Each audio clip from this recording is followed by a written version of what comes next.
hakimu mkazi Kisutu. Wale watakaoweza kufika Dar es Salaam, naomba wafike, waende wakashuhudie kesi ya mwenyekiti, kesi ambayo ni ya uongo ya kutengenezwa na CCM Treason. Baada ya kusema hilo, kwa sababu ya muda, naomba tutaendelea tu na itifaki. Naomba nimlete kwenu Baba Askofu Mwamakula. Karibu uzungumze na kuombea watu wa Nyamagana.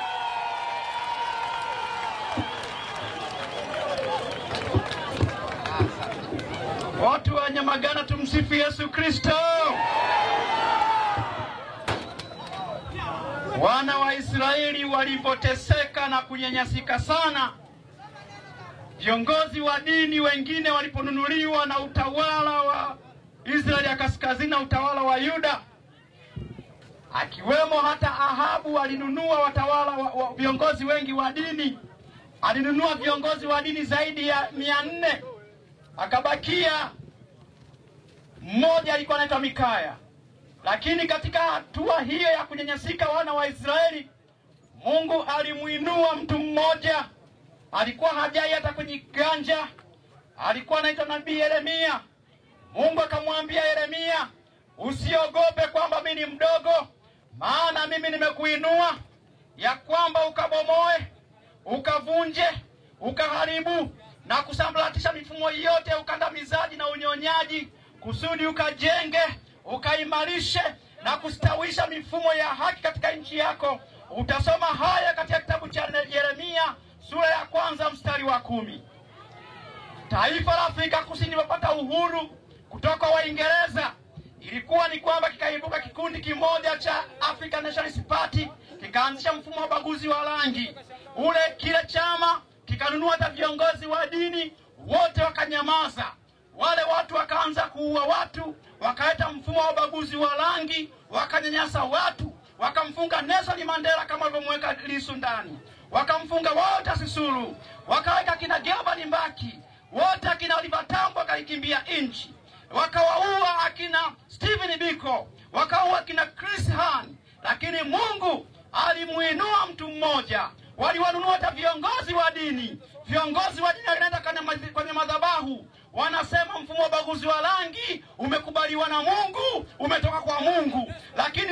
Lakini askofu mkuu wa kanisa Anglikana wa jimbo la Cape Town, Desmond Mpilo Tutu, akasimama na majoho yake, akaandamana kule Soweto na kutangaza sauti ile katika upweke mwingi, kwa sababu ilikuwa ni sauti ya Mungu. Mungu akamuinua Desmond Tutu na watu wengine. Utawala wa ubaguzi wa rangi Afrika Kusini ukadondoka, usisimame tena na milele hujasimama. Niwaambie mfano wa mwisho tu. Amerika Kusini kulikuwa kuna nchi moja inaitwa El Salvador. El Salvador ilipata uhuru kutoka Italia, kwa Hispania. Lakini iliibuka utawala wa kidikteta, unatesa watu, unanyanyasa watu, unaua watu. Viongozi wa dini wote wakanyamaza kimya. Mungu alimuinua askofu mkuu wa jimbo kuu la San Salvador. Alikuwa kanisa la Katoliki, alikuwa anaitwa askofu mkuu Oscar Romero. Oscar Romero alipambana na utawala ule. Alipokuwa akihubiri katika madhabahu, alipigwa risasi, akadondoka na kufa pale pale. Baada ya kufa, damu yake ilipomwagika, utawala wa El Salvador ulibomoka, usisimame tena, haujasimama tena. Tanganyika ya kwako ilipokuwa katika kupigania uhuru, watu walikata tamaa. Lakini padri wa kanisa Katoliki alikuwa anaitwa Father Welsh, alimwambia Julius Nyerere, akampa Julius Nyerere siri ya ukombozi. Ndipo Nyerere akajiuzuru Pugu, akatembea dunia nzima mpaka Umoja wa Mataifa, tukapata uhuru bila kumwaga damu. Tulipopata uhuru mambo yakaenda vizuri, tukaheshimika sana kama taifa. Lakini baadaye ukaibuka mtindo mwingine. Ushenzi umeibuka katika nchi yetu. Mauaji, utekaji, upolaji wa kula vimeibuka katika nchi yetu. Na sisi kama viongozi wa dini tumeona kwamba hatutasimama imara, kwa sababu kanisa ni sehemu ya kutetea haki, ni sehemu ya kusema mambo ambayo wengine watanyamaza.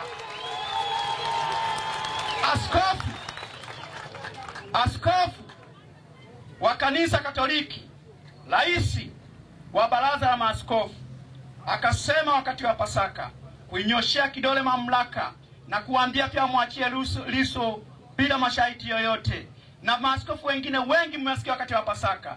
Baada ya kusema mambo kama hayo, kanisa limeungana, wakaanza kuwatisha, wakataka kumuua Padri Father Kitima, wakampiga na kitu kizito. Lengo lao ni kuwatisha, si viongozi wa dini. Nataka kuambia hakuna mamlaka yote duniani iliyoweza kuwatisha viongozi wa dini kafanikiwa. Tulimuomba Mungu wakati, ngoja nitulieni kwanza, tunamaliza. Wakati wa zama zenye maumivu makubwa, tulipita hapa, tulipita na furahisha kote, tuliwaambia ole wake atakayenyamazisha watu, atakayeua watu, atakayepola uchaguzi. Tuliomba na Mungu akasikia, na kuna watu wengine wamenyamaza, hawaonekani tena. Tunaenda kumuomba Mungu. Baba, katika jina la Yesu, asante kwa ajili ya mkutano huu. Asante kwa ajili ya watu wa Mwanza. Sisi ni sauti ya Mungu. Sisi kama kanisa na viongozi wa dini tunawaambia Watanganyika, Watanzania waungane kwa pamoja, tuondoshe mfumo huu wa ushenzi, mfumo wa kuua watu, mfumo wa kuteka watu. Tuandike katiba mpya, sema amina. Yeyote atakayeamrisha vyombo vya usalama, iwe ni jeshi la polisi, iwe ni magereza, iwe ni usalama wa taifa, iwe ni JKT, iwe ni jeshi la wananchi, iwe kikosi kingine chochote cha asili, ili kuteka, kuua, kutesa na kunyamazisha watu, akafedheshwe yeye na watoto wake, kizazi cha kwanza na cha pili na cha tatu. Sema amina. Amina. Asante sana Baba Askofu Mwamakula.